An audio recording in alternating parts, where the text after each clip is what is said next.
TMC সরকার আবারও বড় ধাক্কা খেয়ে গেল হাইকোর্টে। হাইকোর্টে তারা আপিল করেছিল ভোট গণনার আগে তাদের সরকারি যে কর্মচারীগুলি আছে, মানে রাজ্যের যে কর্মচারীগুলি আছে, তারা যেন ভোট কেন্দ্রে থাকতে পারে, সেখানে যেন সেই কাজগুলো দেখতে পারে।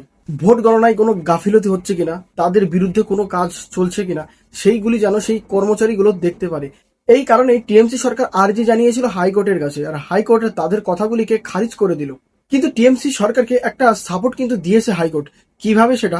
হাইকোর্ট বলেছে, যদি আপনাদেরকে কোনোভাবে সন্দেহ হয় কোনো ব্যক্তির উপর যে আপনাদের বিরুদ্ধে কাজ করছে, মানে কেন্দ্রে যে অফিসাররা আছে সেগুলি আপনাদের বিরুদ্ধে কাজ করে আপনাদেরকে মানে হারানোর চিন্তা ভাবনা করছে, বা আপনারা হেরে গেছেন, তাহলে সেখানে আবার কাজ করানো হবে পুনরায়।